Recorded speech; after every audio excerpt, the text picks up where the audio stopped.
Adam Mcinnis. How you doing? Without a G. Without a G. It's my whole life. Everyone's like, oh, McGinnis. I'm like, that's not how you say my name, but it's all right.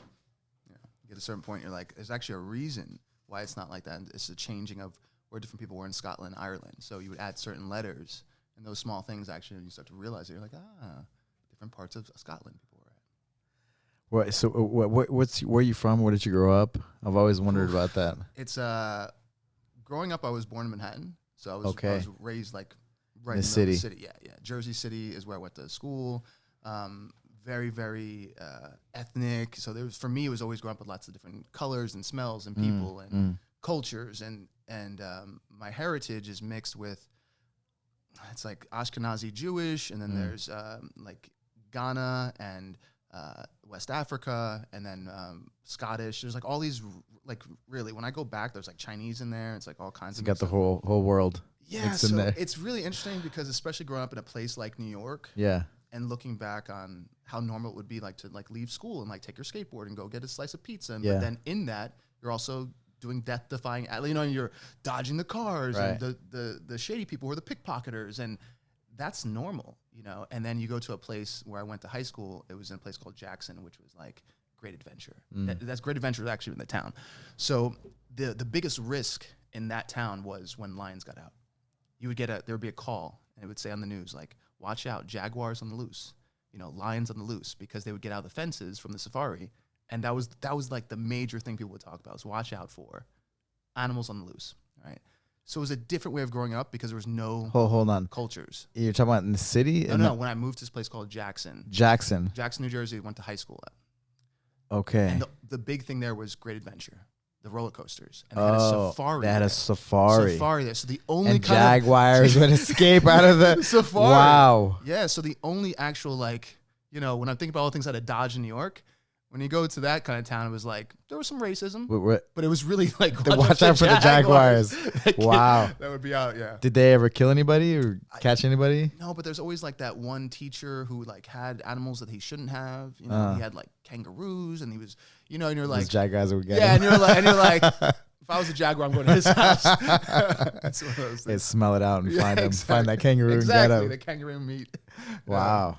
Yeah. Wow. So went there, then went to college in Orlando. I left school when I was like 17, and I was like, I'm getting out of Jersey. Because unfortunately, the area that I did live in, it was so heavily prevalent with drugs. Like, because people lived close enough to the city where they go get them. And they had the money because they lived in a predominantly very like upper middle class area. My parents did not. We were at the end of this dirt road with like chickens in the front yard, and like it was very, very. My dad was a farm guy. Jersey, huh? In Jersey, yeah. My dad was a farm guy. Like, even in New York, my dad, I still remember this the other day, he found areas on the highway where he would like know where the turnoffs were, and he would build little farms. So like he would just pull off on the side on the highway, and you're like, why are you stopping here? And then he'd have this like route that would go in a little bit above it, and the next thing you know, it'd have his own lot of farm. He's like, no one's claiming this land. Wow. What years were those? Probably like all growing up till about 12.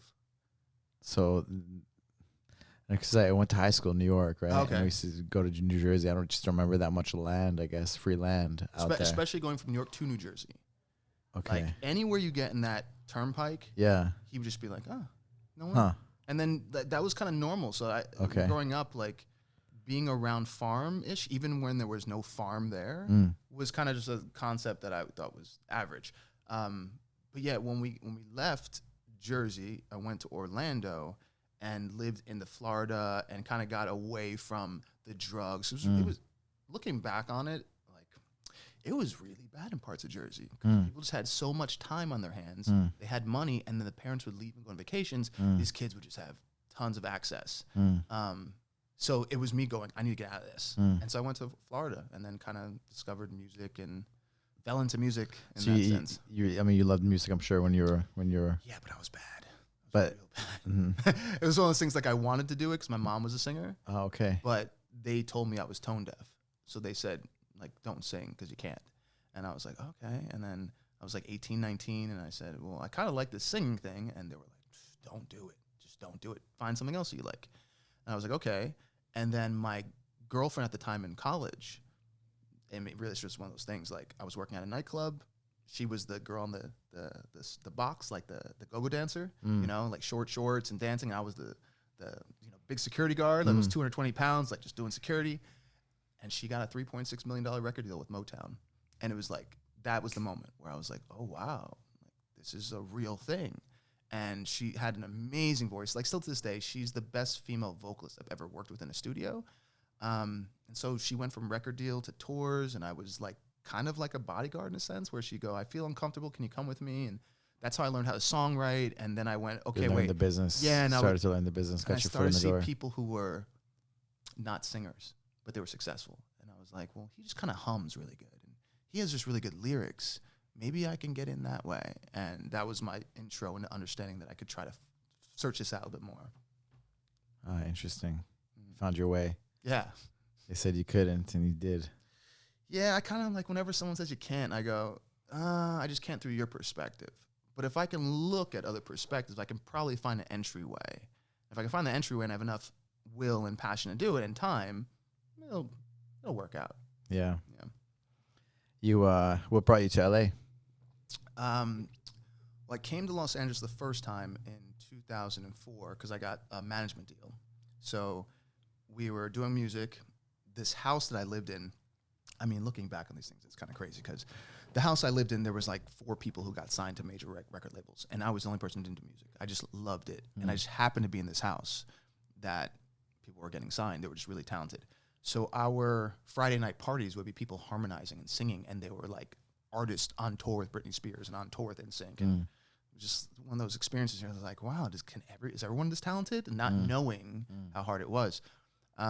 So I got signed to a management deal. They brought me out here. They had me work with all these producers. And then we were in like a boy band. And they were like right at the edge where boy bands were not getting signed. And so I was lucky enough to work with like all these amazing people, like all these big Grammy Award winners right in the beginning, still not knowing what I'm doing at all. And I learned how to become really a sponge, and knowing that I wasn't the most talented one in the room, like knowing I'm the least talented one in the room. So I better be good at knowing what makes that person really good. And so I think I carry that over in a lot of things in my life of going, what makes that person special? Let me figure that thing out instead of all the other things. You know, I can relate to that. Yeah. I just surround myself with like, you know, Alshonda, our friend Alshonda, and all these guys are like just crazy talented. Yeah. Just hang out with them and you absorb it. Yeah. Because honestly, I feel like if we were looking at the human race, but let's say we were scientists like studying us, or like aliens going, what are they doing? You would see that the interesting traits about being a human is we are sponges, and we can choose to heal more than other animals can. Like we can make antibiotics, and we can choose to heal in our own body. Yeah, exactly, right? Naturally. And naturally, like other animals might not know how to do that. It just happens. Like, they lose the tail, and it just comes back. But they're not like designing the tail. They're not going, hey, I got a medicine I just made to help you with a tail. With intent. Yeah, with that kind of intent. So we are sponges just the way like octopus, they see something, they can mimic it, and we have the same kind of ability to sponge. So that's why you hear in all these books, like the 5 people closest to you are who you're going to be most like. Well, yeah, because your mirror neurons are constantly on, and they're just pulling things that go, that's best for survival, that's best for survival, even if you don't know it's happening. So I always look at things of like, if I was a sponge, where would I want to be? And now luckily with the internet and with, the ability to travel, you can be a sponge. Podcast, right? Yeah, like I can come here and sponge. You can just put yourself where you want to learn, where that's never really been an option. You just had to learn what people taught you before. Yeah. Or when I was 18, I read a book called Think and Grow Rich, Napoleon Hill. Yeah, I think I told you. Yeah. I have all the members of my club reading that right now. Yeah, and I just remember, I didn't have I had some mentors, but I would basically just read books, Yeah. Those were on mentors, And then, I read Mastermind Principles. And so I moved to Brazil. And that's how I ended up moving to Brazil, because I knew what I wanted to be and do. Surround yourself with people you can sponge. That's it. And from the source that was really highly distilled. Right. That's what good books are. It's someone who took 20 years to figure something out. And then in, a month, you can figure out everything that took them all their whole entire life. It's always a trip to me when someone goes, like, I have so many clients. Like last year, I think we calculated I did over 500 one-on-one consultations. 500? Yeah, so it was about 1.5 to 2 a day. It was like, that's the average, right? That's passion. Passion. You love it. Yeah. And now I'm realizing that too much passion without balance creates stress, because then I overprocess everyone's what they're going through and trying to help them, right? But in that, it'd be very interesting when someone would say, I go, what is it that I can help you do, right? Usually people start off with, I want. And I started to calculate how many times people say the word want. Okay, so most consultations, they go through the whole thing, and I'm just, right, every time they say want, I make a check. Like, want. Average person says want 25 times on a phone call with me. Interesting, because we're being programmed to want more than to balance the need of what that want has. So someone says, I want to make more money in the music industry. I go, cool. What does the music industry want from you? They never really turn it on the side like that. And the minute you say, what does that want from me? Well, now you have your procedures. But most people don't do that. What are you going to give back to get what you want? Exactly. Like, what does the music industry want? Well, the music industry wants someone who has a great voice and can perform, and this is what they want. What can you contribute? Yeah, what value do you have to get your wants? And once you kind of look at that and you go, oh, and then I say to someone, I go, how many books on finance have you read in the last year? Because you said you want more money. And they'll go, well, I haven't read any books on finance. And I go, there's people out there like Warren Buffett. You could just read their books. Yeah. like just read their books. Free content all day long. All day long. So unfortunately, it's the whole thing of like, you can lead a horse to water. Right. But we lead so many horses to water that night they're taking the water for granted. And they're like, it'll be there tomorrow. And you're like, you don't know that. It just happens to be there right now. I always appreciate your cerebral thought patterns, and when I talk to you, it's always a very good conversation, and you're very you too. forward thinking. So I love that. That's why I kind of wanted to hang out with you and talk to you about it. Because you're a music producer, but you're always like brain and just surrounding yourself with the thinking we're rich, like the quantum field and law of attraction and completely. I also think like in that I'm always trying to distill everything to the most simplest form. So I see a lot of people getting confused, at least my clients, because there's so many things going on. They're like, well, what about this? And what about that? And what about that? And I'm like, yeah, that's why you're getting stressed. That's why you get anxiety. That's why you're getting depressed. You're actually overthinking something that probably is like really simple. So I'm always trying to chop things up to where I can actually just go, okay, this is what it actually is. And if you can't do it on the back of a napkin and write it out, like, for instance, this is me saying something and people are going to be like, did he say that? But I think the word love is one of the worst words that we put in our systems because people don't know what it actually means. But they say it all day long. They'll say, I love that shirt. I love that person. I love that movie. I love. Cool. And I go, what does the word love mean? And they all go, And I go, it's interesting that you would say something so many times, but you can't just on the back of a napkin write the answer. If I say, what is a desk? You're like, it's a desk that holds things. It's made of wood, usually, da-da-da. You know what it is. But I say love, and there's all these colors. Like, it's almost like saying the color blue. Color blue has tons of shades. There's royal blue, Caribbean blue, Yale blue. There's so many different sky blue, indigo blue. People just say blue. So for me, it's like trying to distill something to what it really is and not what I've been told to believe it is based on adults that before me might not have distilled it. They just went along with the pattern, and now we're doing the same thing. So I always do a checkpoint of like, is that real? Or has that just been told to us enough times that now we believe it's real? Right. So I guess the question is like, what do you, like that is the question, right? Itself. Like, what is love to you? Yeah. What do you feel? Not what somebody else told you it is. Yeah. And I feel if there was a clearer answer. That's so simple, right? Yeah. If there was so simple. Like my answer to it would be this. It would be, well, first, it's the word sacrifice. If sacrifice is not in the beginning of it, it's not love. It's just you like that a lot. So if sacrifice is not in that at least initial, breakdown, but then also it thinks it has like 5 chemicals. It would have adrenaline, cortisol, dopamine, serotonin. You're gonna have all these. What's the love hormone? Oxytocin. Oxytocin. Yeah, you have that. Endorphins. You're gonna have all of these chemicals. The amnesia hormone. You forget about, and that the love can make you blind. But that's why I say blind. Love is blind. Why? You ever been pissed off at someone? You know how blind adrenaline creates? Yeah. Adrenaline and cortisol create a blindness effect. People are like, oh, I got in the accident. I didn't even remember it. Why? Because you were blinded. They say love is blind, but they're saying it metaphorically, but actually it's physically. You're like, that person just robbed you, right? Like they stole your money. Yeah, but I still love him. He just did that. Yeah, but I still love him. Because love is blinded. And so I think once we understand that, maybe that's not love. maybe that's just chemicals right now. Right. We need to disassociate because love is part of sacrifice. Right. And then I think that would help more clarity with some things, you know? Maybe yeah. Yeah. I mean, love can make you change your behaviors, right? To make you, you know, whatever you want to do, become more successful. Sacrifice because you love somebody. Like it can be a, you know, a girl, it can be a friend, it can be a group, a team. You know, I remember in jiu-jitsu, like, you know, I want to represent my team. Exactly. And so I'm ready to die to do this. And that kind of commitment too. That's another thing that's in the word love is commitment. Like the way certain parents or good parents, I would say, where they love a child, it's endless. It's like an ocean. It's constant. When people say they fell out of love, I go, to what happened? And the minute they tell me what happened, I'm like, no, you removed a chemical. So you're not sleeping in the same bed as much anymore? That's oxytocin.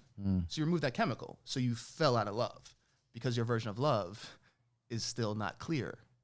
If you had commitment and sacrifice and all that stuff, you would have figured out, put that chemical back in, we got this cocktail back and running. Where does this top-down approach, I guess, you know, if you want to call it that, or brain, just like you have a lot of brain, you study the brain a lot, it seems like, you know. Where did that interest begin for you? I think ever since I was a kid, I always was able to read people really well. And I think it's part of the fact that I had so many different nationalities that I never assimilated with one. So when someone go, well, they do this, and they do this, and they do this, I go, no, we're all kind of seeing it wrong. You know, like, because I have family members from all different angles, so I can see everyone's perspective. And so I started to lose perspective over time in a good way and started to just go, there's always, everything that's good is bad. You know, someone's like, guns are bad. And some people are like, guns are good. Some people could say, that's bad. And I'm like, that could be good. You know, it just depends on the time, depends the intention. Like, there's all these different things that come into it. So for me, I started looking around and going, how come no one's telling us how our brain works? I think this is weird. We're in school, we're learning all these things, but no one's having a class on brain. No one's having a class on how we get in these patterns and these triggers and these chemicals. Like, no one's talking about it. I mean, all these things are like the last 5 years, right? All these neuroscience. Which is kind of crazy to think about where we'll be in like 100 years. I mean, what was it? Was it the singularity thing or that 20, is it 25 years? You know, they're just going to recreate us, make us better, right? But they're going to. Okay. All right. So, I mean, I have this thing where I look around and I'll talk to people and say, like, for instance, I'm in Uber a lot, right? So when I lived in LA, I'm like, not going to, because my car and stuff was in Austin. I sold my car. I was like, I'll go out to LA for a little bit. Whenever I'm in Uber, I always ask the same question because I just want to see the answers. And I'll say, so how do you feel about autonomous vehicles? You know, because a lot of people left their job, quote unquote, because they were like, I want to feel like I have my own freedom, right? But everything that has freedom has a cost. They just don't put that in the word. So I'm like, okay, so how do you feel about this? And they're like, some people are like, it won't affect us. We're good. And I'm like, interesting. And that's kind of a blind thought. Just like taxi cab drivers probably like, Uber will do nothing to us. And now Uber has taken pretty much most taxi cabs out of business. I mean, some people say they lost 85% of their business in like 1 year from Uber. So when I see someone so confidently go, it won't affect us. And I go, do you realize in Asia right now, they've laid over 400,000 people off because of AI that they have and Amazon has AI. They're like, people are using AI. My company has AI. We have bots that respond to things. Yeah. So when this person's like, it will never affect me. I'm like, ooh, there's a weird delusion and pride. And like pride that we have to think that we're going to know what's going to happen in the future, where for my business, like Napster hit and no one in the music industry saw it. They were like, yeah, that won't work. And it changed the whole entire business. The way people made money before is nothing like it was. And so for me, whenever I see something and go, okay, that has legs, I'm going to watch it. When I see AI and I go, okay, would I rather hire, or would a company, let's say like an In-N-Out Burger, or let's just say, you know, like a chain of coffee shop, would you rather have people there that are going to be late, be pissed off at a customer? You've heard all kinds of stories, people pissing cups, and like, I know people who work those. I'll be like, tell me the worst thing you've ever done. And the things they say, I'm like, you've done that to other human beings? Like, or you've seen people do this to other human beings? And they're like, oh yeah, so-and-so pissed in that cup last time. And you're like, okay. If you can remove all of that, and you remove maternity leaves, and you remove all kinds of things, right? The amount of money that company's going to make is going to be on a whole different level that we've never seen before. Okay, so what happens to that middle class when people are going to college, but they can't use their degree, and they can't make enough to live. That's where I think America is going to really see a change that they're not accustomed to. Because it's once that middle America is gone, it's like, it's going to go down to like, I think some crime. It'll be more, get a little shadier. Like there's going to be things that will have to happen. There's going to be some changes happening very shortly, huh? Yeah. Very shortly. Very shortly, So whenever I see something like I said, Brain, and going, okay, that makes sense. How come no one's seen it? And I realized that you can be wired to just believe things. Yeah. And it becomes part of your identity. So when people are like, that will never affect us, I'm like, there's a lot of people who agree with you. Things are changing big time. Things are when I think about jiu-jitsu and even tac fits, and as long as I have that human connection, I don't think it's going to, as long as there's people around until we become machines, I guess. We stop reproducing. I just feel like jiu-jitsu will be around. As long as there's people around. Well, it's like, like a machine can't train you. Like you gotta, Of course, I agree with that. Yeah. So I think I'm good. But we definitely have to think about like the world, how it's going to be. Yeah. And I think about music, for example. I talked to Alessandro a lot about just things, and I mean, you're kind of going into that quantum. It's like I think about the Matrix and like amazing stuff that's good. What's that? Amazing movie, just in general, too. I mean, I've read that script a couple times. Start to finish, I love that script. It's just talk about prophets, right? In the 90s, like that was the time, right? Yeah. The best time in the history of humanity or whatever, and it's kind of seems like it's becoming a reality, but like the music and these kinds of things are kind of forever. It seems like. Yeah, music is forever, but it's one of those things that people have to separate music from music industry. Like just because something was done doesn't mean it's a business that will work. And can be sustainable. And I love like your YouTube and your Instagram posts. Thanks. Just because you talk about those things, and it's very smart. It's very. I think it's all the right things. It's because I always look at information. So like, what's the narrative? Like, what's the story you've been told? Because that's pretty much how you'll act in life, And if I look at the stories, as musicians, we've been told the same exact movie over and over. Like every single story about the music industry goes like this: it is a person whose family is saying that they're not talented. Like, you can't do this, you can't do that. But they have a best friend who's like, I believe in you, right? And the best friend goes, hey, I just found this open mic. Someone might be there. And the person's like, no, they won't want to hear me. Like, you're smiling because you're like, I've probably seen it. We're like this, right? Then they go to that thing. The person is about to sing. So that the artist, let's say the girl's on stage, she's about to sing and she starts to choke up like, hi, is this thing on? And it's like, beep. And everyone turns around. They're like, oh, what are you doing? Sing the song already, sweetheart. It's kind of that whole thing. She goes to sing. And then in the part she messes up, she has a flashback. In that flashback, it's all the people told her she couldn't. And then she thought, I'm going to do this. And then she went, and she sings the biggest Whitney song ever. She gets off stage. There happens to be a cool guy in a leather jacket who goes, I just heard what you did. I'm going to take you in the studio. I think I can make you famous. She goes in the studio. No one tells you who pays for the studio time. No one tells you who pays for the musicians. No one tells you who pays for the songwriters or producers. It's just all free for you. Then after that, you take the demo to the record label, and then the whole rest of the movie is their ups and downs through drugs, sex, and then the whole life, right? We've seen that movie so often that we all believe it. And the scary thing is that once you realize that that stuff is how you should have any kind of career or how you put things together, people have a hard time letting go of that dream, because that's what they think is a career. And I go, do you want to have like a roller coaster of drugs and alcohol and random sex and till you're 65, 70? That sounds horrible. Like, too much anxiety that would create for me just on a daily basis. And then that nothing even happening, right, with that career. Yeah, and that happens so often where people, and this is what I see more people do, they, unfortunately, because they believe that story, if they don't find these, I call them actors, but like character types that fit what they've seen, they don't think that person's there. So like they're going, well, I haven't found the manager who will pay for everything for me. Well, yeah, because that manager doesn't exist. Managers aren't supposed to pay for things for you. Oh, well, how come I can't find a booking agent? Well, do you know how booking agents work? They have to pay the venue. So the booking agent taking the money out of their own pocket, paying the venue. So the only acts they can book are the ones that they can make their money back on. So there's this thing that artists want something that actually isn't even there. And that's where the disconnect really comes a lot of times. It's like disconnect. Yeah. Yeah, it seems, I'm learning so much just on the music industry, how things have changed, right? In the last 5 years, I don't know. It seems like since Napster, since 10 years. Once 1999 20 years. was the highest.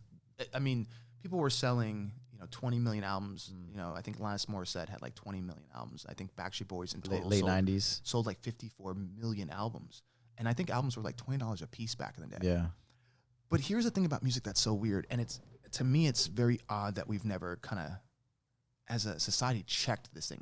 We use music in everything that we do, right?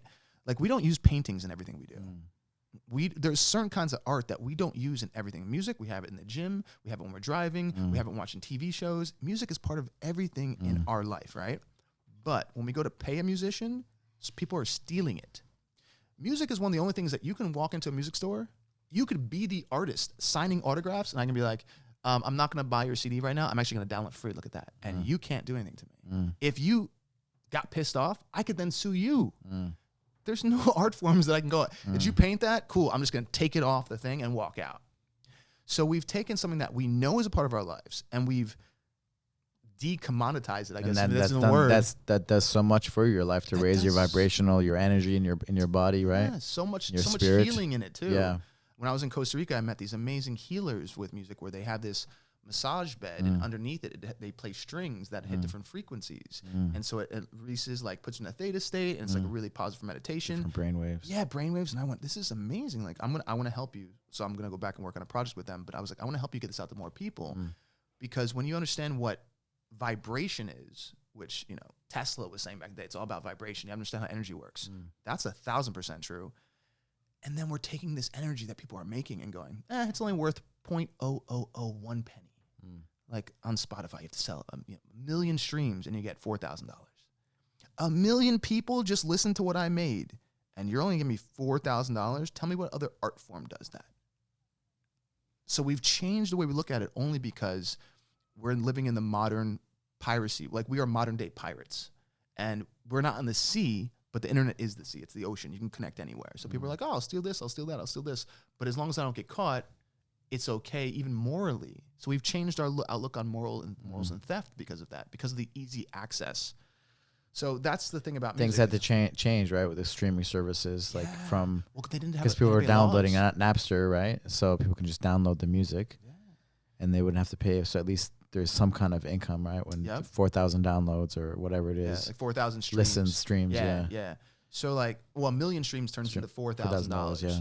So I think it's like, I don't know, 0.001 cent or something like that. But the weird thing about it all is that, and musicians are just starting to do this now, where there's an act where they're trying to fight against Congress, but it's taken fighting to tell someone else to pay you for what you've done, and in some points where people have stolen.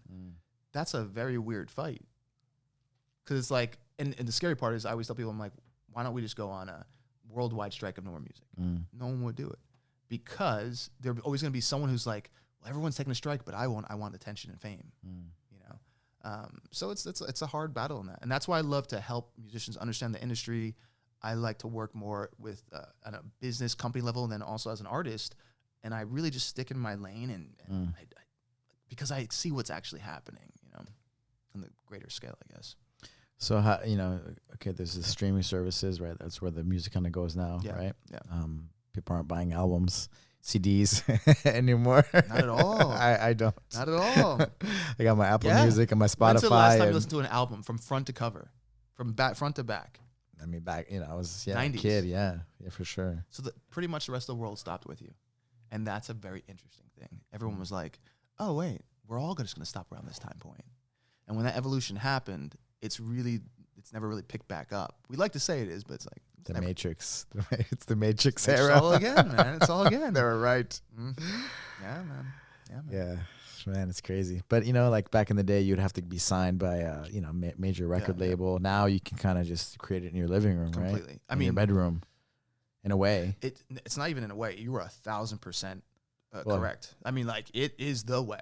That is the way. I would say that's the way. I mean, when we go on trips, like, we travel a lot for music. So we're in Amsterdam, we're in Costa Rica, we could be in London, Nashville, Austin. You can just grab your laptop and still make competitive music. Like, there was one time where I was flying from LA to Austin. I got an email right before I left, and it was like, "Hey, Adam, we're looking for the ending credits of a movie. can you deliver something? And usually for TV and film, it's a very fast turnaround. It's like a day or two sometimes. And I was like, all right. So I got on the plane, pulled up my laptop, put on my headsets, made a track. When I landed, my business partner mixed it. We sent it off. It got in the movie. Ever in history could you be on a plane making music for the ending credits of a movie before on a laptop that probably only cost $1,000? You had to usually go into a big studio, hire musicians, engineers, producers. So I think we are in the time of history where there's more access than ever before. But the thing is about people is that just because there's access doesn't mean people are going to take advantage of it to master something, which I feel is very interesting about the human condition. Like you can say, what is it that you want? I want to be successful. I want to be a musician. I want to be cool. Do you have a studio at home? No. Why not? Everyone else. What are you doing to make that happen? Yeah, like you can do that. You can learn it. And they're like, but if I've learned, I have to take a course. How did you learn everything else? Like, did you go to college? You're like, yeah. I'm like, did you take courses? They're like, yeah. They want it for free. They don't want to give anything back, right? Yeah, so that's the tricky thing. Like, but what are you willing to give up for that? Yeah, like or to give back for that. To give back for that. So someone says the word, I feel like I deserve something. And I go, okay, let's look at the word deserve. I'm going to break that word in two and say de and serve, of service. That's what that word means to me. How many people are you serving right now with your music? If you deserve something, how many people are you serving? Because if everyone said, I love your music, trust me, you'll get paid. Because money is only the physical representation of energy and the value of it in that current place. So like, if you're bringing a lot of energy and if people find it valuable, they'll pay you for it. But if you're not, why are you saying you deserve something just because you practice a lot? There's a lot of people who practice. There's like, I think they said 9.4 million songs released a year. That's 9.4 million. I mean, that's a lot of people practicing. So yeah, man, it gets real interesting. It's the rabbit hole. Yeah, definitely. Is it from Norway or from Finland? It's with that. What's the Lion King? McCoy. What's it? But he has the old thing back. He had like a mix with got the old thing back with. Was it a song? Yeah, it's an old thing. They made a movie on him, like One in a Million. It was called. And basically, he was he's like a music teacher, and he just happened to make a mix. And he started getting phone calls from these producers or from these companies.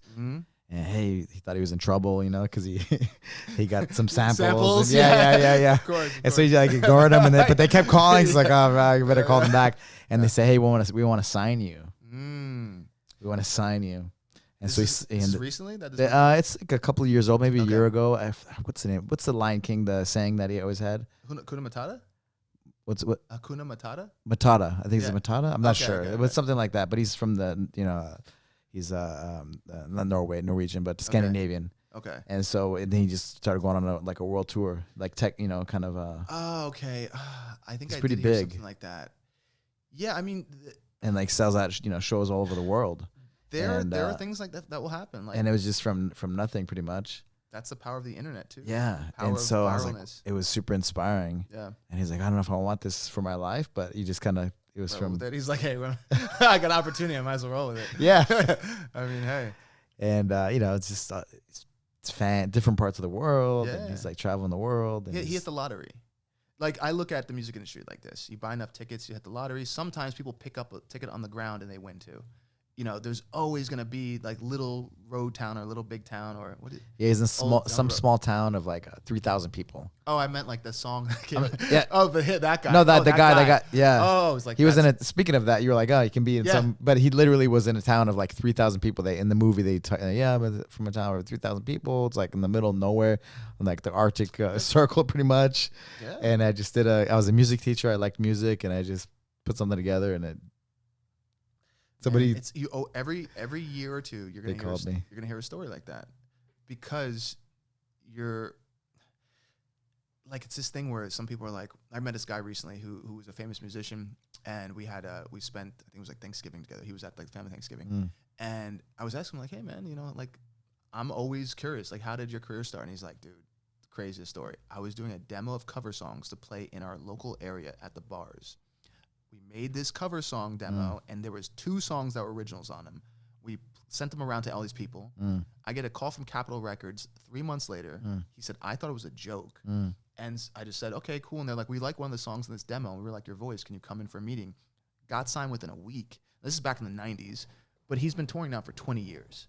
And I'm like, yeah, you're that person. Like, there's always going to be that thing that happens, and it just works out for someone.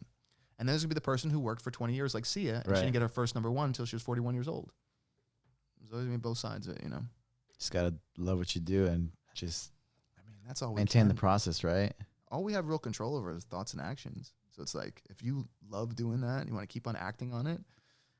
I mean, how many appointments how many hours sessions did you do? Did you say 300 or over 500? 500. Yeah. That's passion to me. Yeah. Like you love that, even though you might be tired from yeah. 500. Yeah, I think sessions. That's for real. The thing that I love is not.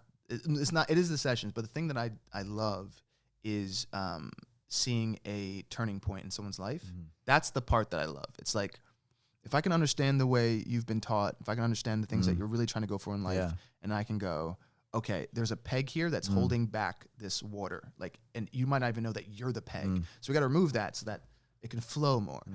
Once that happens, when I get the emails and they're like, oh my God, this changed my life, and then that changed my life, and boom, boom, boom, boom, I go, all right. And this is going to sound completely morbid, but it's me being truthful. When my father passed away, I saw more people come to his funeral than any other thing I've ever seen. And my father was not a rich man. He was not a politician. Like, he had nothing to do with like the society or anything in this town. Just people thought when they were around him, they felt protected and secure, and that he would change their thoughts in the way he was, right? So it's kind of like me repeating that thing, but with more, I think, intellect now and more deciphering what it all is and trying to really get in there. He was just being him. So what did he do? Well, when I was like a child, he was retired, but he used to be in the army. Like, he was in, he like went on Purple Heart. He was like in Vietnam and stuff like that. He was in the Korean War. He still had a bullet lodged in his shoulder. You know, all my whole life, I remember when I was a kid, I like rubbed the back of his shoulder. Cause how old were you when he passed away? I was 15. Yeah. And he was 62. So it was one of those, it was like a heart attack in the middle of the night. You know, you get a knock on the door from the police. So seeing all the people that came from all people he touched. And I thought, well, the reality is that we're all going to die. So when that happens, I'm seeing a lot of people leave Facebook messages like, oh, and that's like the new graveyard is Facebook. And I'm like, when I pass on, I would like as many people as my dad had, because that means I was changing that many lives, if not more. So that's kind of like a more morbid reason that I do it. And I'm really just on the phone trying to find those ways of helping someone. Because when they say, dude, you changed my life, I'm like, we got it. Like that's what I'm here to do. And then hopefully you'll do that to someone else. And then we start It's in your DNA, man. Yeah, that's what it is. Yeah, you're right. Yeah, it's already locked in there. But then when you saw that, it was just confirmation. Yeah. Because I know if I can help unlock that for you, now you have the power to do it for someone else. And that's how we actually change things in the world, is giving someone the actual power to free themselves from, I mean, it's like not quoting Bob Marley, but I am like, free yourself from mental slavery. Yeah. Because only you can free your mind. Like, you have to be open to that. Otherwise, you keep going the same cycles. Yeah, totally. A coach, teacher. Yeah. It's awesome. That's why I do those things in Costa Rica. It's like getting people together so we can show the more of a mastermind element to people in situations I wish I had when I was. If someone could tell me, like, dude, when you're 22, you can be surrounded by Grammy Award winners, and all you're going to be doing is learning from them, and they're going to show you everything that they know that took them 20 years to know, I'd be like, sign me up. You know, can I spend a year there? That sounds like how you went to Brazil. Like, sounds amazing. Let me go. So that's why I try to provide for other people as much as I can. What an amazing place. Thanks for coming. When was it? November. November. Yeah. And I got to, they had a couple days, but wow. Yeah, it's beautiful. I'd love to go back. Yeah. But my whole goal, I leave in 2 weeks. I go right back. The whole goal for me now is, so kind of we're on the topic of we know how energy works, right? Is now we also understand how intention works. So a lot of times in songs, we are writing what we see. So we continue that thought. So if we're like, I'm stressed out, I need a break, or I'm smoking weed, or I'm sleeping with all these women. Like, if we're repeating that, what we're telling everyone is, then you go repeat that too. Because it's just a programmed message with music. Music is extremely hypnotic. It puts you in a trance-like state. Like, I remember being a kid and looking back on, like, we were getting very bad situations, like fights and drugs and all, 15 years old running these streets like I shouldn't be in. But I remember when we got in that car with the tinted ass windows, the first thing that went on was Scarface. First we went on Wu-Tang. It was like the mode to be in, the mindset. Yeah. It wasn't like, let's listen to some like sweet folk music while we go do some bad stuff. It was like, this is how we feel, right? And that feeling creates a power and an energy that's outside of yourself. And then you start to believe that it's part of you. So me knowing that with music, I'm like, all right, how can we intend to heal people? How can we intend to connect with people? That's something different. So my whole goal right now is going back to Costa Rica and making a work-live space that is suitable for creatives, to where they can come, they can spend a week, they can spend a month or two, and there's always going to be other mentors who are very high level there working, but also a place where they can collaborate on music that's not healing in the sense of like vibrational, 428 or 532 hertz or anything like that. Vibrational and like powerful intentions, but with people who actually have followings. So like when their music goes out, it's not just touching their friends and family, it's touching the world. Like getting two artists that are already known in the jungle, together to get back to homeostasis, remove all the stress and traffics and anxieties, eat from the land, really know what a real pineapple tastes like. Because sometimes people eat fruit and I'm like, that's not what it really tastes like. But you don't know it because you've never had it. So putting them in an environment like that and then just pressing record and capturing that magic and then blasting that magic out to the world. So I go on 2 weeks. We found a beautiful piece of property, found a great person who possibly we're going to collaborate with this. And next year, spending a lot of my time out there to build this thing up. What's the town is Nosada. Nosada was just put on Forbes list 2 weeks ago. And that's when I was like, Man. It's time for me to jump, because I've been there for 7 years now. And each year it gets on BuzzFeed. It gets on this. It gets on that. And once it went on to Forbes, I was like, oh, prices are going to skyrocket now. I mean, the first thing on top of Forbes is a header that says billionaire. I'm like, when people start seeing this place, the energy there, the beautiful people, like I don't know many places that when you walk around, everyone says, I hope you have a blessed day. But in their words, pura vida is like, I hope you have a great day. I hope you have, a pure day. That's not happening here. People don't even say hello when you walk past me. It's when I walk past, I stare at them sometimes. And I was literally saying, have a good day. And they look at me like I'm the weirdest person in the world. Yeah. But my dad used to do it all the time. Like my dad walked on the street, I hope you have a good day. Hope you have a good day. And I just think it's really interesting when we've created a side that's disconnected, but we want to feel connected. We're on Instagram, we're on Facebook, we want to feel connected, but then you see someone in the street and you're like, don't look at me. It doesn't really make sense in that when I look at that Rubik's Cube, Have you read the book Tribe? I've heard about it. Someone did mention it to me recently, but I haven't read into it yet. It's a good one. Human connection, right? Yeah. You can live in a city of 10 million people, but you're disconnected to everybody. Yeah. Like that to me is really weird. Cause at least in New York, I remember as a kid, you knew everyone on the street. Like if some other kid was doing something wrong, like you got back quick, right? Parents would grab you. My dad would be like, wait, where are you going? I know what you're doing. I see that look in your eyes, but at least in the time I've been in LA, like I have no clue what the names of my neighbors are at all. I mean, you add technology, right? That doesn't help, right? The social medias and just all the technology. Yeah, and then people say the word friend too loosely. It's like I said, there's certain words that give me a thing. I go, I wish we just knew what they really meant, because like love, heart, and friend. So when someone says that's my friend, I'm like, do you go to their birthday? Well, no, I let them know birthday on their Facebook. That's what I said. Do you go to their birthday? Well, no. Do you know their middle name? No. Have you spent any time with them outside of this city, town, or country? Yeah. No. That's not your friend. That's an acquaintance. Yeah. There's a big difference. Yeah. And people will say, oh, my friend does this, my friend does it. And it's really just for the person to feel more validated in their life. I have 5,000 friends. So it's a weird thing. Yeah. I mean, it's just kind of that the book just really made me understand better what I do every day. Jiu-Jitsu. It's a tribe. It's a tribe. It's a tribe. It's a community. I mean, you're creating a community. Yeah. In Costa Rica and like our memberships and stuff. Yeah. Well, just that human connection. That human connection. We went over on the beach. We did some little tack fit things. That was awesome. That was awesome. Tack fit on the beach was one of those moments where you're like, it's so simple. Like really simple moment with so much beauty. On sunset. Right? Yeah. Like my mom was there. Yeah. Like my mom, just so we're clear, I brought her to Costa Rica one time. So it was one of the things that I was staying at this mansion, and it was like 20 minutes outside of town. But I wanted her to experience Nosada. So we rented a big house. It was cheaper to stay outside. So I paid for it for my mom, brought my mom's sister out there, and I got them what seemed to be a cool storage unit. Like because they refab them a lot now. It's like a cool thing, storage unit, refab into an apartment type thing, blah, blah. Yeah. Wasn't good enough for mom. So she goes there. She's like, there's scorpions. There's spiders. You know, I'm waking up. It was a good thing that the guy who was running the place was like Tarzan, because she'd wake up and be like, but he's cute. So I wake up, he's got his abs out. He's tanning. You know? So it helps. And there's free breakfast. You know, so like that was good. My mom said, she's like, I'm a city girl. I need buildings to know where I'm at. And so that time she came, she was like, I'm probably not going to go back.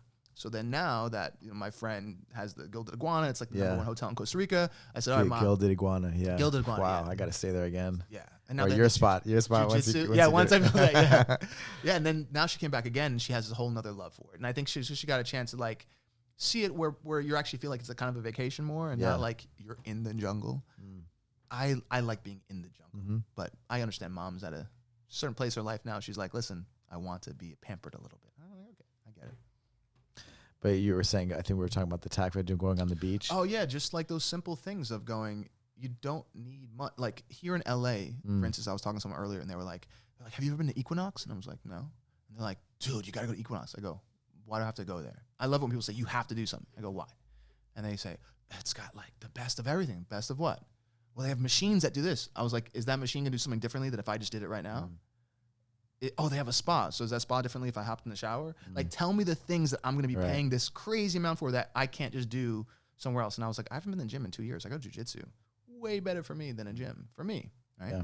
And it was interesting because my friend was not saying anything wrong, but she was just so hyped on this Equinox thing. And I was like, to me, the simplest things that are effective, that's the beauty of it. Because it's been distilled. It doesn't need all the fancy things.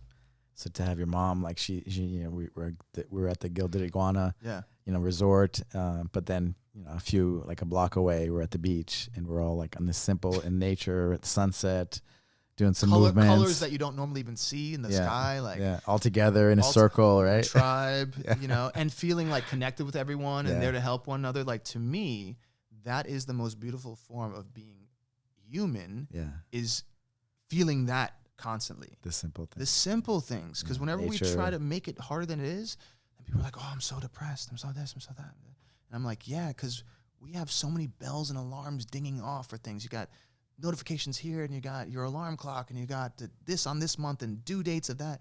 Your brain is constantly doing things that it's really not wired to do. It's not designed to do. But what we did, it's designed to do that. We jumped in the ocean after. Designed. Come on. Just naturally, right? Naturally. We were all get some of that sand off of us. Exfoliate the skin, get out some toxins. These are all natural things that our body was like, yes, we're here. And then when we get to that level of homeostasis, it really does feel like people say, I found myself there. I'm like, well, you just rediscovered who you already were, but you've been trained to believe that you weren't for so long. You had the open mic later that night, and everybody's singing and music, having a good time. All around the world. Amazing musicians. Europe, everywhere. I think we have like 17 countries that come, Panama, Uruguay. We have another workshop in LA in a couple of weeks or whatever. And we have people coming in from Israel, Egypt. Like it's such a trip to me, the internet. It's I don't think we really knew what we opened up on that one. In a good, bad way. It's I don't think we really knew. Because if you look at these old videos from people talking about the internet, once again, people are like, that's not going to work. That's not going to be anything. And you're like, whenever people can connect, something can happen. So to discredit it from that, if people can connect, something can happen. That's how I look at everything. If you have more people connecting, more things will happen. Neverland Retreat? Neverland Retreats, yeah. Retreats. Yeah. Is it .com? Oh, yeah. So neverlandretreats.com is the website for that. This year, we're taking a hold on doing any retreats because it's building the property out, getting all that stuff together, which is going to be a full project. We're going to a third world country and trying to build a couple $1 million of homes and studios. But you're doing some workshops here in LA? So I'm going to do one workshop here in LA. I'll probably do two. And really, it's like these are private in-house studio things where like the people who are coming to these workshops don't normally just speak anywhere. It's these people who are like, I generally want to help others. And they're at a certain point in their career where I call it like just removing all red tape. Like what I realized as I got more in the business is that you might be really talented, but you don't know how red tape works. So when you don't know how red tape works, you take it emotionally. So someone might go, like, I've been playing for 6 years. My band is great. I gave this to an A&R. He never got back to me. I'm like, okay, well, do you know what happened on the A&R side? Well, he just never got back to me. No. Do you know all the red tape the A&R had? The A&R had to show that in a room full of other peers every Friday. And all his peers are looking at him to see if he has a good ear or not. If he doesn't have a good ear, he can get fired after 2 years usually. So he brings the package in there. No one reacts. But he really likes your band. The boss is like, don't bring that again. There's people you have to go through. And it might be that he thinks the A&R or she thinks that you're great. But there's more red tape. So what I do is find people who don't have red tape, like the heads of the companies or the senior vice presidents, or, like we have this next one. We have a guy who does TV and film. He's made $11 million. He's figured out how to go past the red tape. And that's how you actually get deals closed. It's like 1-to-1 ratio is the quickest way for anything to pass along. So I always like to give people that experience of like, now you're in the room with someone who actually can change your career. No excuses anymore. And I think that's when you get to see who's really about it.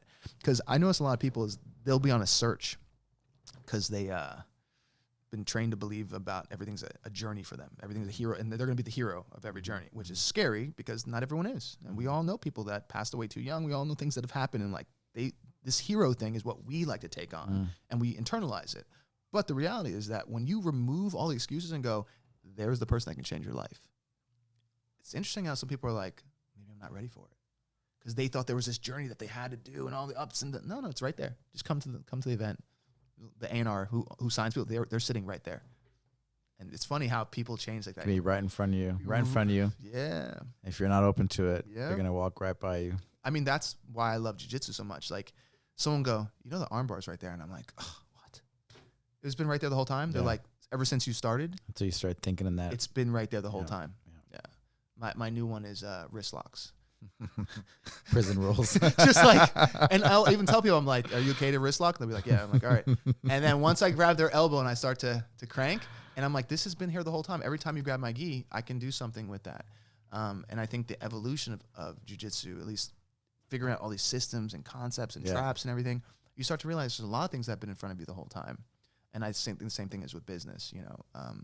If you can open your mind to that, you're like, oh, there's all these opportunities. So whenever someone tells me like I can't make money, I'm like, what? I was like, you live in America, right? I'm like, you have the best shot.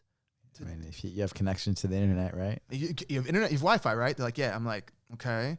There's free tutorials on like everything, right? Like I learned how to play every instrument that I play from YouTube. I'm surprised YouTube does not have YouTube University yet, because if they did, I think they would destroy the university market because they can get the best mentors and they can do an online service and no one has to leave their house, right? But that being said, I'll go, I'm confused on how come you're not making, have you read a book? No. It's going to be really hard. I got to really get in there, understand why you're not doing things that seem, and I like to say common sense, but it might not be common for you. So that's always a tricky, statement to say, well, that's common sense. It's like, well, that has to be common. It's common sense in parts of LA to not wear certain colors to the people who live there.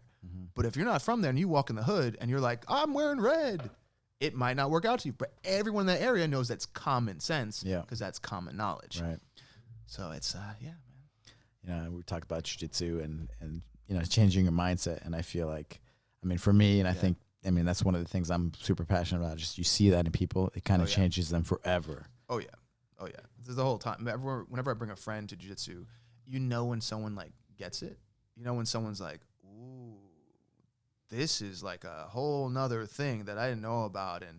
And especially, like, when I brought in some women to class, and they're like, I feel more confident. I'm getting in better shape. I realize now that, like, if a guy's just bigger than me, that doesn't mean he's quicker, stronger, more technical, like, all these things that a lot of times we judge things based on the looks because that's how our brain works. We're like, that looks big.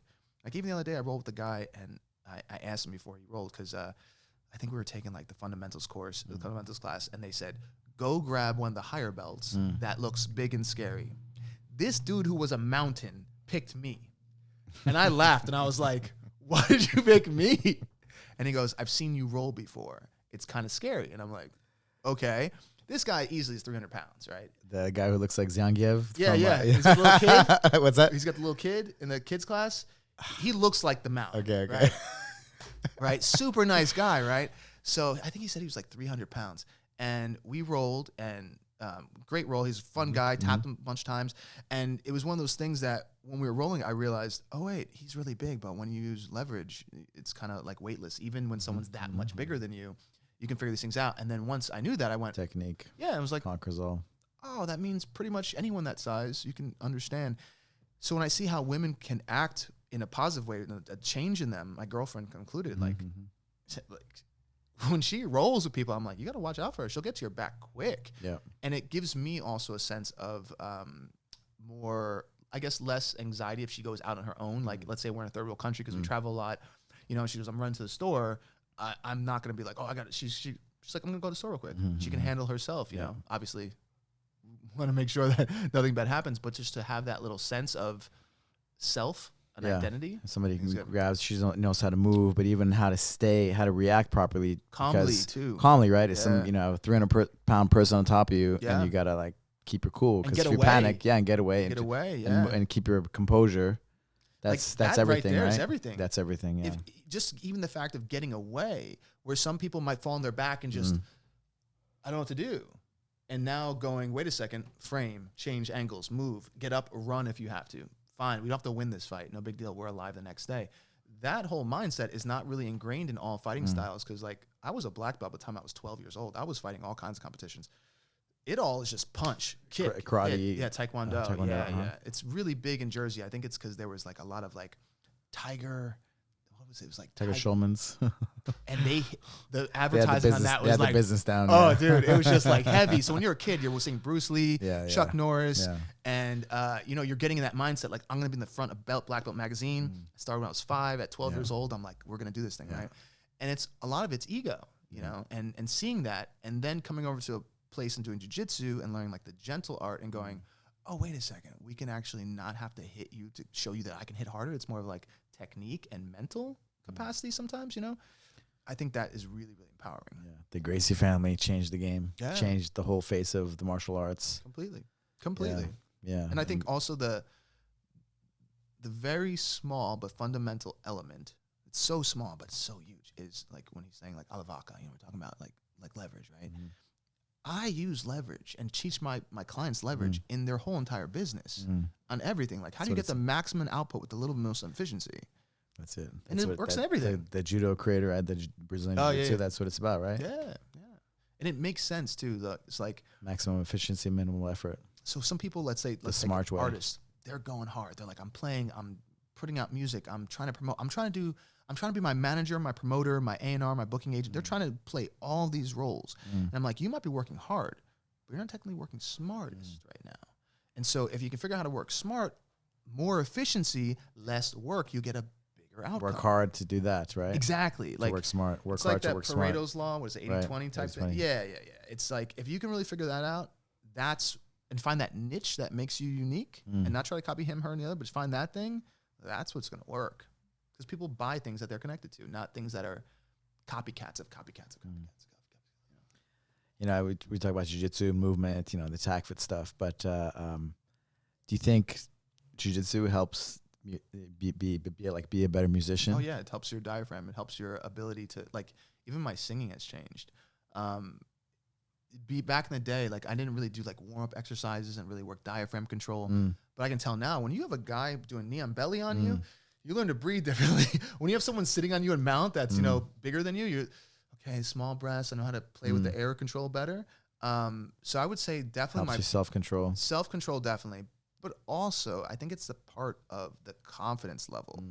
Because as musicians, most artists come from an insecure place, and that's why they like to create based on connection. They're like, something happened to me.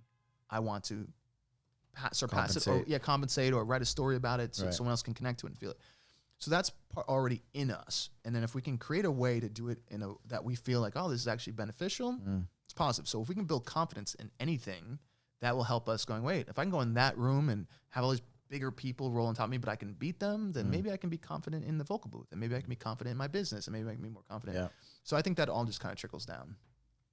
Yeah. I had we have a monk, a former monk. Here? Yeah. Oh, okay. Constantine. I did a podcast with him.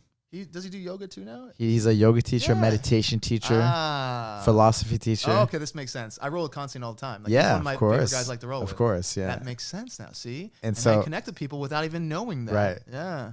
And so I talked to him a little bit. And he's like, yeah, when I was 12 years old, I traveled all around Russia. I'm like, how did you travel around at 12 years old?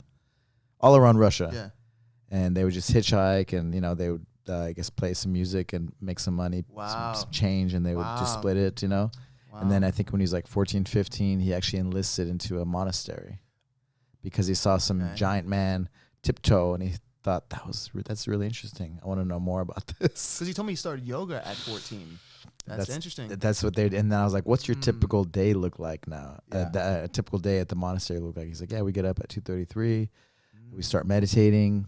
I shower. Usually it's cold even, and then we meditate. And then he does have a calmness about him. He does. And he moved to LA. Speaking of going full circle with going back to what we were talking about, the stress and stuff. And so he moved to LA because he had lived in Bali, he had lived in India for a lot of years. Wow. And then he met a woman, and they moved to LA. And life's different here, right? A lot of stress. Like you have a car payment, you have houses, and so it was like he was, he lost like his confidence in a way. And then jiu-jitsu gave it back to him. Has helped him tremendously. It's amazing. It's funny. It's all the same things that you're saying. It all is connected in all those things. Like it's kind of like when someone has a pattern, negative or positive, in one thing. Yeah, it's gonna be the same thing in everything else. So like if you can find that thing, that peg, and either insert it or take it away, depending on what you're trying to do for yourself, it's gonna affect all the other ways that it's been there before or not there. Yeah, amazing. You just produced a song for the Fast and Furious, the next movie, right? Yeah. Well, we did the last movie. Okay. So the song that I did is called Next Level. It got this. It's like the main one, right? Yeah. Yeah. On that trailer, I saw. Yeah, I was it's like, crazy. Hey. And they just did a thing where I got my Buena Biz partner send me this list, and he's like, bro, you're on the top 10 list. You're number 5. And I was like, 5 for what? He's like, for best soundtrack songs of 2019. I was like, oh wow, that's awesome. Like and for that, now we're writing for the next movie, which comes out in a couple months. So we have a couple of tracks that we're trying to work on, and for the whole entire thing. But to be a part of a franchise like that is amazing. I mean, because you don't realize what's happening until it's out, and then you're seeing numbers, and you're going, "What do you mean it hit over $700 million?" Yeah, like it's one of the top grossing action films worldwide, right? It's it's crazy. It's crazy, and then you definitely see how. Okay, so for me, 2 years prior, I told everyone, I said, listen, there's a chink in the armor of the music industry, and it's called TV and film. Because TV and film is the only market where they pay you to promote you. Nothing else does that. If people were like, I want to pay a Spotify promotion company. Okay, you're paying. Okay. With TV and film, they give you money and then promote you. It's the only thing. I love your mindset, I love your mindset because you're always calculating, you're always thinking like strategy, tactics. I love it, So that's why I love talking to you like about like business things. I'm like, hey, what do you think about this? Yeah. I run ideas by you. Yeah, and I know you do. To me, that's the fun of it all. Yeah. It's like, well, what do we have here? How can we make it to reach more people, to affect more positive lives? Like, what can we do? And sometimes it's just minor changes. So like the music industry, I thought, okay, TV and film is the only marketplace where you don't need to be signed by a record label. Which means you don't need validation from any A&R or something like that, right? You get a song on a TV show, the director liked it. You didn't have to have someone else say it's good. Yep. That one person did. You have to have a whole board of people saying, okay, change this, change. No, that's one person. So it's the only thing that you can put onto a premise that will promote you more than you can on your own. They will pay you handsomely. You'll get royalties. And if you can get enough of these things, those royalties add up each year. So you can stop making music and they'll still be coming in with extra money for 20 years, keep going this on. And if you're looking at the content, we have more video content than ever before in history. We have like 1,000 channels on TV. We used to have 12. Right. We have 1,000 now. There's not 1,000 radio stations. So when people are like, I remember when I was a kid in Germany, there was like 2 or 3 channels. 3 channels. Right. Think about this. And it's not that long ago. One of them was like black and white, right? And it's not that long ago. You said like when I was a child in Germany, but you're not 80 years old telling me a story. So we've changed that fast. And I'm going, okay, that TV and film works. I see it working. So what I did was I told the people at my studio, I was like, I'm going to LA for a little bit. I'm going to work strictly in this register, because I knew that most TV shows who want to purchase like a big artist, they have to spend a lot of money. When you're doing 100 shows like Netflix, you're not spending the same budget you did. You're smoothing it out. So this one might get a little bit because we have Brad Pitt in that movie, but this one might have a little bit less. But it's across the board, right? And as your revenue increases, you put more into it. So I thought there's going to be more content in the next 10 years than ever before, because now we also have cell phones. If you go on a plane, everyone is glued to their phone and they're looking at the movies on their phone, but they still have to have music. Every movie or TV show is going to have 20 songs. They all got to pay for them. It's all kind of stuff. So I was like, all right, I'm going to go do there. I'm going to put 50 songs into a catalog. I'm just going to record 50 songs, and then that's going to be like my nest egg to show that this works. And it did. Like, and it's been really lucky where now I've been featured even as a vocalist on a lot of things. Like, it's amazing. So to see that in like 2 years, to be like, okay, it's top 5 soundtrack. 20, 30 plus placements. And now we're seeing like all those things I was telling my team. They're going, oh yeah, he said that 2 years ago. You know? It's cool. Yeah. Really cool. Fun. Yeah, I just saw Sean Day. I was like, yeah, he just got picked up by Fast and the Furious. Yeah, and then I'm like, BMW I'm like, right on. Yeah, then I'm right on. I'm like, right on. And then I'm like, dude, that's like the main, the main song for the Fast and the Furious. Yeah. No, it was weird. Like then what happened is from that, BMW picked it up. Right. They did 4 commercials with it, and then there's a Korean girl group that picked it up, and they're doing a Korean version. Yeah. And you're like, okay, just keep following it. Like I said, trickle down. It's gonna do what it does. It's awesome. Yeah. It's awesome. But there's a formula to these things, and one thing I realized, and I went on this crazy mad hunt. There was a time in my life where if you walked into my house, like a place like this, I would give you a marker and say, write what you feel, right? But try to keep it in a sentence.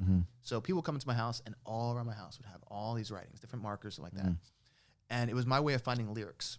It was like, oh, that's how you feel? How can I put that in a song? Like, da-da-da. So when I started to research hit songs and realize the formulas behind them, because everything I believe is a formula. It's just a pattern that you have to figure out. And once you figure out the pattern, you just repeat it, and you'll be fine. There are patterns in music. And once I realized it's more mathematical than people know, I started to decipher it, wrote down a sheet, and now I have a master sheet that my personal clients have. And it's literally like, if you want to write a song that'll make you money, input these things. And I guarantee it will happen. As long as you have high production value, if you input these things into a song, you will make money from that song. Because it's nothing to do with how I feel. It's everything to do on the reaction it creates for you, the listener. Because that brings you value. So if I can create these certain moments that I know you love to hear, which is all scientifically, I can go through all these hit songs and be like, every time they did this, it worked. I can give it to someone else, and they can just make their own version of that. You know? And once I figured out that formula, it really kind of changed things. Man, it's amazing. I was gonna so going back to the retreat, like James Bias, he was on the show, the Netflix show, right. And he came into the gym right when it was before it came out. Yeah, and so they're flying him first class, and the crew to New York to be on the MTV shows, and he wasn't on one billboard, he was like on all the billboards. I saw him. So all around Times Square. Yep. And then they got the first like review or something? Not review, the ratings, I guess, right? Yeah. How many people watch it and stuff. And like the numbers weren't what they were expecting. I mean, I saw them on billboards all over Burbank. Of course, yeah. And then he basically got on the phone. He's like, well, what does that mean? He's like, oh, you should probably go on unemployment, is what they told him. So you can claim unemployment. Yeah, and so he's like, what? Like they told me, the lawyers and everybody had a management team. Yeah. He got signed by record label, and they told him like, there's money marching into your account as we speak. You don't have to worry about money anymore. And so he's like, after years and years, decades of his life, working hard. He's like, I made it. Yeah. He is. And I mean, luckily he came in here, and we he got connected with all of us, and people were freaking out, and he stayed grounded. Yeah. He's like, I want to do something that that's gonna ground me, and he started doing tag fit. He got certified, and jiu-jitsu. And then they're like, you should go on unemployment after they told him that. And he looked up, and as they told him that, he sees his face on the billboard. He's like, wow. It's crazy. Actually, dude, I have a very similar story. So that's like everything. So I've set James up with some sessions, and I'm trying to like work with him on some stuff for TV and film. And the reason I think that I connected with him so much is because I went through something very similar. Was I was a TV show on ABC. We were on billboards, all that stuff. And they bring us into a room, and they're like, what was the name of that show? It was called The One. The One. The One. And it was a music. It was the same thing. It was like West Side. Literally the same thing minus the high-end cameras. It was ABC 12 years ago kind of cameras. The One. It was called. Yeah. So they put us on the show, and that's also the first time I learned about mentors, because we had amazing mentors. We had like Cara Diaguati, who was like one of the biggest songwriters in the world, and Andre Harrell, who was Puff Daddy's mentor. So we had like Mark Hudson, who produced Aerosmith, like all these amazing people that we got to learn from. And it was the first time I've ever actually been in person with people at that level who are like really coming in to help you strategically figure everything out. So we all lived in a house, and the same kind of thing. It was like dramas like that. But for me, I knew I wasn't that talented at that point. Like I knew that, at least for myself, I was like, I have work to do. Like I've only been really working hard at music for 5 years. And I was just told I was tone deaf. So to me, these are beginning stages. So I'll just take anything right now. Anything that'll give me experience, I'll take right now. It's going to be a sponge. Yeah, it's going to be a sponge, right? But other people went on that show, and it was like make it or break it time. It was, I've been doing this since I'm 10 years old. You know, I have, my parents had me in modeling and acting and everything in the world, and this is, I'm going to become famous. So, or I went to Berkeley. I spent, you know, Berkeley's like $250,000, something like that. Like, I didn't have that, you know. I left college after third year. I was like, my mom can't afford this stuff. This is not really bringing me value, so I'm going to go on my own.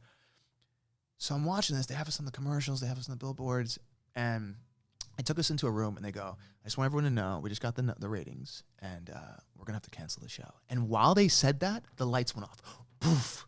Like, they were so quick to make sure that nothing went off. Like, they weren't spending any extra energy for electricity or nothing. The lights went off. Like, they said that on the show? No. This is off the show. The show aired, like, it was like, they did the final edit from the last night. The next day, they're like, hey, just want to talk about the ratings, right? It's not going to work out. Lights literally shut you down. Shutting off while they were telling us, right? But here's what's funny. So the whole time I'm thinking, awesome. Like in my mind, this is great. I still have room to work anyway. You know, great experience. Yeah. Some people are crying. Yeah. And so then they said, but we're going to give you all like a $30,000 check. And I was like, perfect. Best day of my life. You know, like in my mind, you're thinking I'm taking all the positives. I'm looking out. at all positives, right? I get into the plane home. I'm on the plane.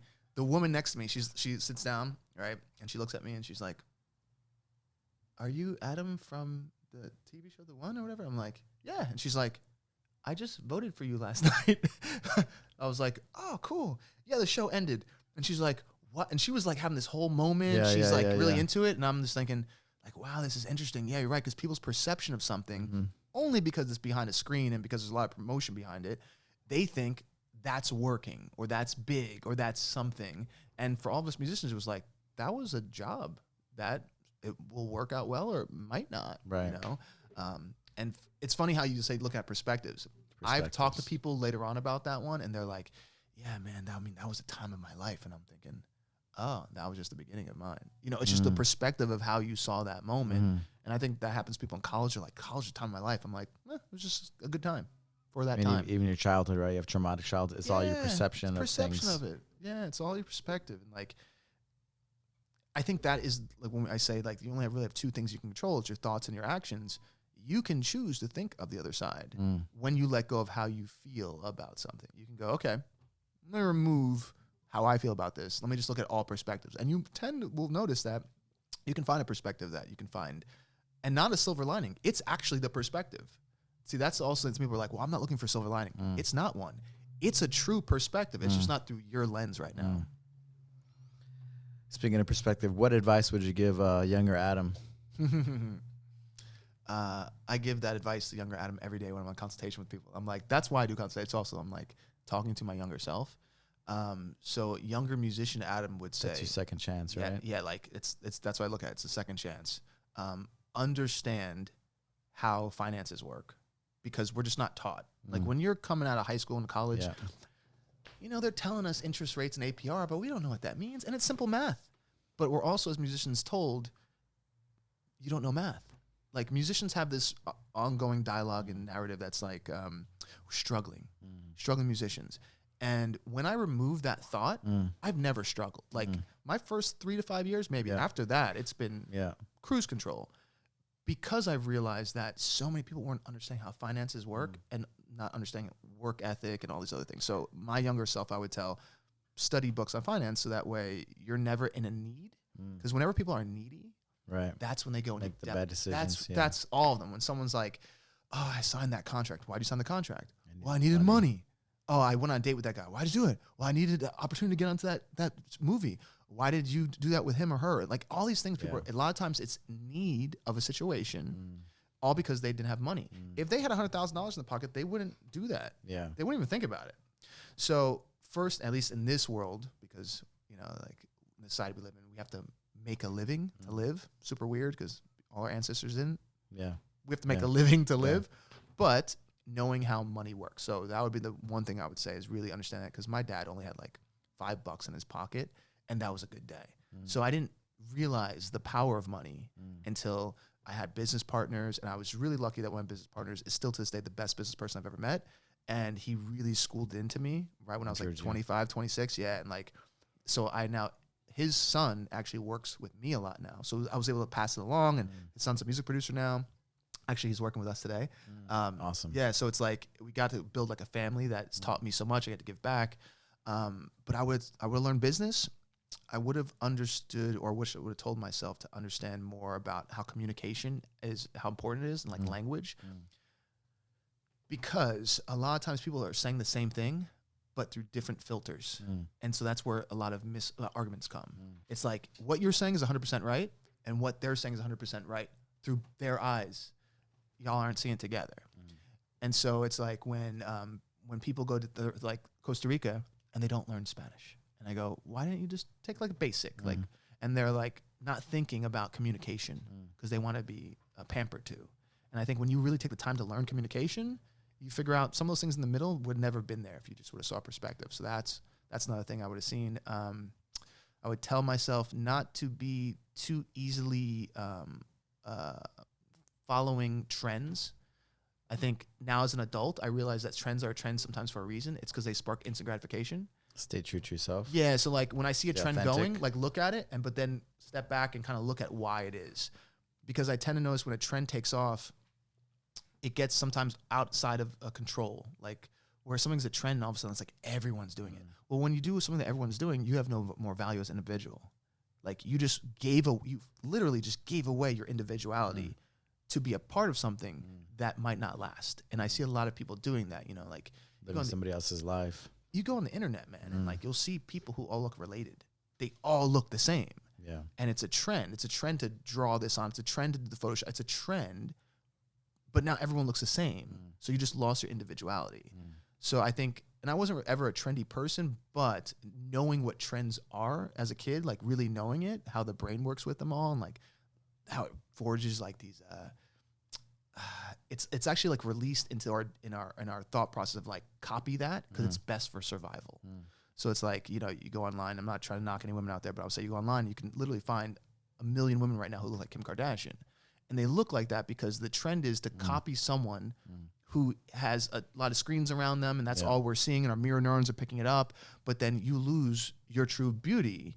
And so like, I don't really know what your eyebrows look like. Yeah. I don't really know what your smile looks like. I don't know what your real lips look like. I don't really know who you are. That's crazy, huh? You know, so because of a trend had caught it all up, and then you got lost in it, and now your identity is part more for the trend than it is you defining out who you are. Yeah. So I think things like that, which is the true gift, and which is the best what it's gift. all about. Yeah. It's the best gift. There's only one you. Is to say like that person, there's something about them. You know, like there's people like you, like something about you. I want to spend time with you. I want to learn from you, right? There's something about John. Like there's certain things people are like, something about that person. They're a good person. They're good seeds, right? And there's some people you're like they can be beautiful and you look right past them. And it's because they're all fitting in this trend, hoping that the trend will have the outcome the same as the first person. That's not how any trend works. When it comes to stuff like that, you know? So you're like not knocking on CrossFit or anything, but like you're doing the same thing that you can do in your backyard. For the most part, if you're like, jump on this thing, I can get a tire in my backyard.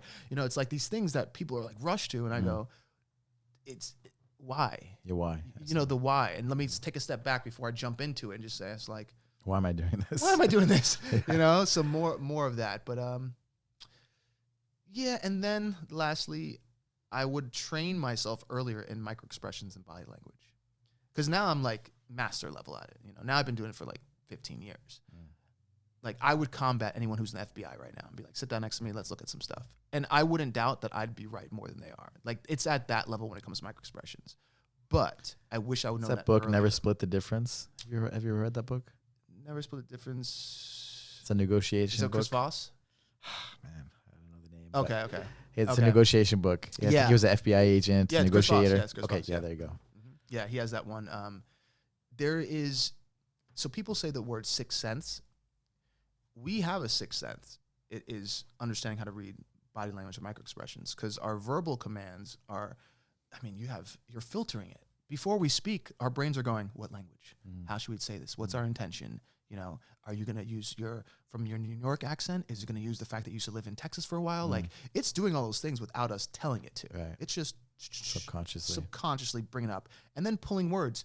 Is this word the right word for this environment? Because we're also on a camera. Like, it's doing all those things. Because I've been on live TV and I've cursed before, and I know what that fine is like. It was like $20,000 one time when I was on a TV show. It was a live show. And so I realized, like, you're constantly filtering, right? When you understand what these filters are doing when someone is asked a question, let's just say I will look at shows that when someone's like, we're going to interview, a serial killer, and they're in jail all their life. And I'm looking at this show going, no, those two are guilty. That dude, innocent. He's innocent. I'm in tears. Like, I'm with my girlfriend, like, this is really messed up. And every time this guy's trying to talk, they're all telling him to shut up, and they're bringing up information that doesn't even correlate. This is getting scary. And especially when you know how, like, the system works, you're like, there's all kinds of things that are done behind the scenes. Especially when you learn how TV works, it's all smoke and mirrors. So when you really know microexpressions at a high level, you see things that people have no clue what's going on. Like, I can just walk into a room and tell you, okay, that's what's going on here. See? Why? See how his foot's facing? He wants to get out of the conversation because the foot is the one thing that can't lie. So you're not trained to lie in your feet. So if you want to leave a conversation, you're going to turn one towards the door because you're trying to exit. If you have two for someone, they're interested. If a girl walks by and he does that, he's interested towards that girl because he's trying to frame his body language inside his face. These are things going on that even he doesn't know he's doing, and the person he's talking to doesn't know he's doing, but I can see it, right? So I think if people understood microexpressions of, like, all the time with my clients, I'm like, ask someone a question that you know is going to shoot adrenaline in their body, because then you see where the microexpression affects them, right? So you like body language you're talking about. Yeah, no, even deeper than that. So, like, body language would be as simple as, like, how we're sitting now, right? Relaxed. Microexpressions would be, if I say something that triggers something, you'll get a twitch and you won't even feel it, like, at all. It'll be like a part of your lip. You've done it a couple times already. Like, there's certain things that we talk about, and you'll get a twitch. Your eyes just twitch right there. Whenever you get information, you'll blink. Your blink rate will go up when certain adrenaline starts to fuse through your body, right? So when you know all these things and you ask someone a question, you know the answer before they even say something. Like, I'll go, for instance, my clients, I'll say, ask someone something that you know it's going to be emotionally triggered, right? So they're like, what should I ask? I'm like, ask how much money they have in the bank account. For some reason, people are very emotional about that because it's all about your identity now. And they're like, and I was like, but after you ask it, then stop and say, no, I don't care. Just look at their face change. And so they'll be like, how much money in your bank account? Someone's like, like, you'll see like a twitch, or you see like an eye blink, or you see something, right? And I'm like, okay, now you understand microexpressions, that these are all firing off. And based on where you store information, I know if you're creating a story. I know if you're remembering a story. So if you say to someone like boyfriend or girlfriend, where were you last night? Like, where were you? If the person goes, and looks to the right, they're creating something. Person goes to the left, they're remembering something. They don't have to say anything. If they go, stop right there. Said it all. Just stop right there. Yeah, you don't need to say anything, because everything you're going to say right now is only going to follow up something that's going to dig you deeper into a ditch, and then I'm going to resent you because I know I can't trust you, and that's how communications get broke down and relationships get broke down, because people are they're trained to lie. So basically, here's this. Your body does not know what lying is at all. We as a society created lying. We were like, okay, we're going to tell stories that people are going to follow, and then we're going to tell them their whole entire childhood. And then when they get older, we'll tell them it's a lie. But we'll just go, Santa Claus, let's just say something like Santa Claus and Tooth Fairy and all that stuff. I remember when I saw the first time when I realized Santa Claus was not real, and it was because my dad he must have found a guy in the city that was selling bikes, and he was dressed up as Santa Claus, this guy. And it was like 11 p.m. or something. And I guess my dad thought it was a good idea to buy the bike, because I guess he was like, Adam probably needs a bike at this time. So I think I was like 5 years old, and I get up, I'm like close my eyes. I'm walking down the hallway in the apartment, and I see Santa Claus. And I'm like, you know, like a kid, like Santa, right? And this guy's like, and he like puts his beard back on. I remember that, right? And he's like, oh, come here, kid. And I walk up to him, and now I'm a little bit like skeptical because I'm like, that beard didn't look like it was stuck the way it's supposed to, right? And he gives me a hug, and he just reeks of rum. Like, I'll never forget that smell because when I smell it, I'm like, that's Santa. You know, that's what I connected to, right? So I'm sitting there, and I'm hugging this weird old man now with alcohol on him, right? He smells like cigarettes and stuff, and he gives me a bike. Oh, here's the bike, right? After that happened, I immediately remember walking back to my room, and like I'm walking down that long corridor, and my parents are like talking to him. They're like exchanging money, and I remember looking back and being like, I don't know if I can trust you. like in my mind, going, I don't know if I can trust you two. You two just looked at me and said, oh, yeah, it's Santa. You bold-faced lied to me. But even crazier is I was able to pick up the micro-expressions and all these other things that were happening. So when I started to realize that we've created a lot of things that just are not real, but we force it upon people to comply with these things. And then we get in relationships, and we don't want people to lie to us. But we teach people how to become master liars. We're like, in business, everything's fair. You know, we have these like categories, like it's fair to do things. It's fair to be shady here. It's fair to lie there. It's fair, right? So we teach people how to become really amazing liars. And unfortunately, they lie to themselves all day long. They'll be like, you know, looking in the mirror, lying to themselves. That's the scary part. Is they'll do mantras that just lie to themselves over and over again, just lying. In-bed lies into themselves. Go out in the normal public, and then you ask them a question, and they don't know how to answer it because they've been lying to themselves for so long, right? Like, for instance, it is crazy to text and drive. That's a crazy thing, right? You're in a moment where you're driving a ton vehicle at 70 miles an hour, and you're looking down to make sure someone says, I'll be there at 8 o'clock. You take your eyes off the road with crazy people all around you. We're in LA. People are smoking weed. People are on antidepressants. People are on coke. They're just, and you're like, oh, I got to find out if the person's going to be there at 8 o'clock. I can't wait, right? And if you ask someone, if you tell them like, hey, don't you just want to do it? They're like, no, trust me, I'm really good at, they'll lie to themselves. Or someone will go, yeah, I'm totally going to lose weight. Cool. Are you eating less? No, not yet. But, you know, I started to think lighter, and I'm starting to feel lighter. What are you talking about? You're not going to lose weight unless you work out and eat less food. Like, people justifying. Yeah, even like a TV show, someone will excuses. Say, I want to build a business. Cool. How much time do you spend watching TV shows and YouTube and Instagram a day? You spend 3 hours a day doing that. Multiply that by a week. That's 21 hours. Multiply that by a month. You're talking about what? 84 hours, something like that. 84 hours? You know, if you put 84 hours into your business.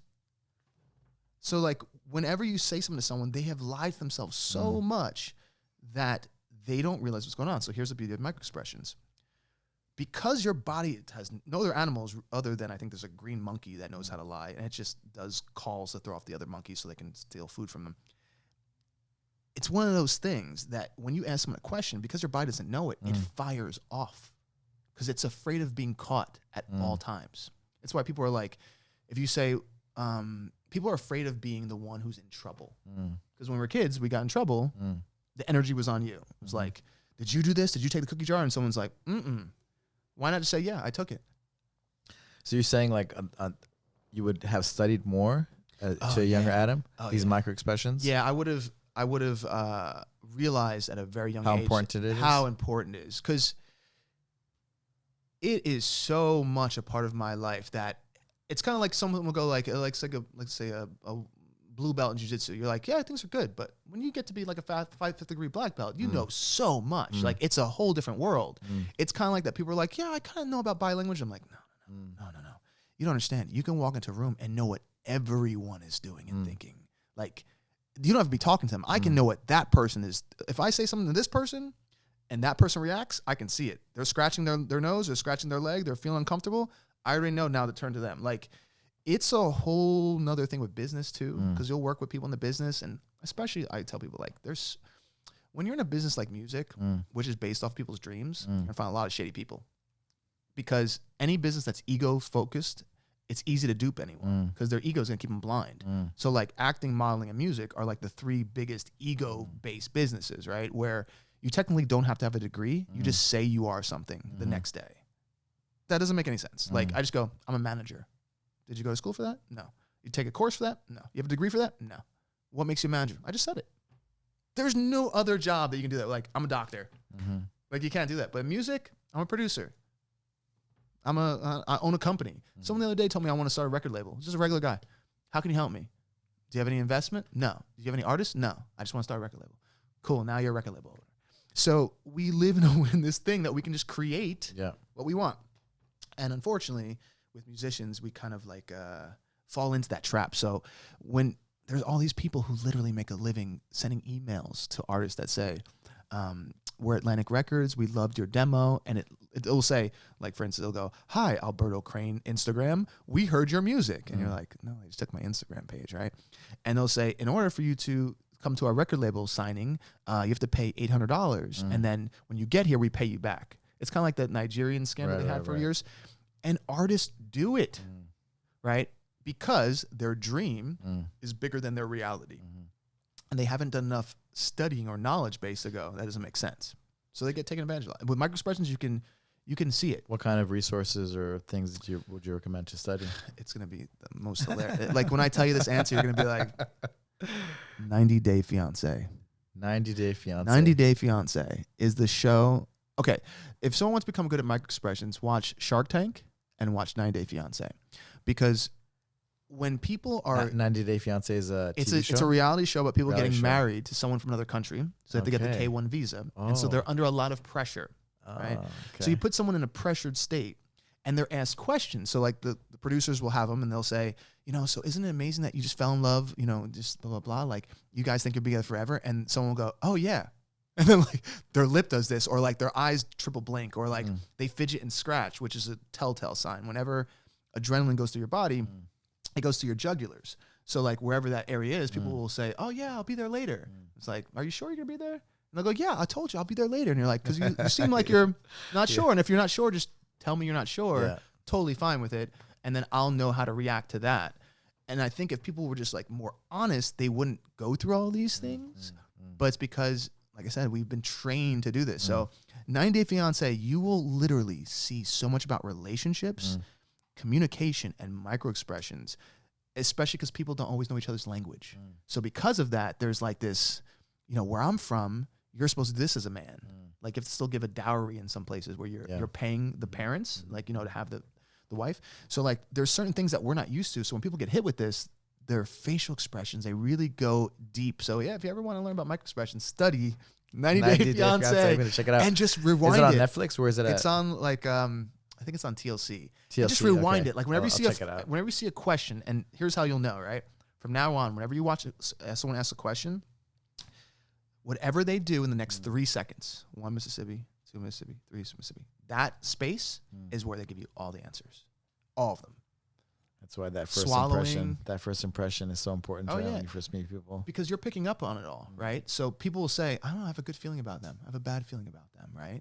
A lot of times they don't realize it's already in them, right? So when you ask some people a question, if they get kind of nervous, they're going to swallow. And if you're looking at that, like when I look at someone, most of the time, because they can't see what I can see, my brain is not, my eyes are not focused where they think they are. Like I'm more like centralized. I'm kind of like looking towards your nose, and I'm seeing everything that flies off, like a swallow, a blink, a nostril flare, like everything is happening because I've learned to see the overall map of the face rather than just like look at someone's eye or something like that, And when you can develop it, you realize that it tells you so much more about the person. And then also you actually get to know who they really are. Like, I think that's so deep because like I'll talk to someone for 5 minutes and then all of a sudden they'll tell me everything about their life, right? Everything. Things I should not know. Like things you don't want to even talk again, but they'll tell it to me.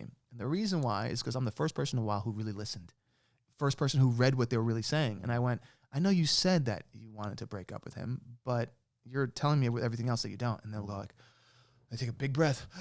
Well, what really, and they sit on the couch and then all of a sudden it's this whole thing and they're going, oh, most people don't even ask me. I'm like, because most people aren't really listening with everything that we have the ability to listen. Right.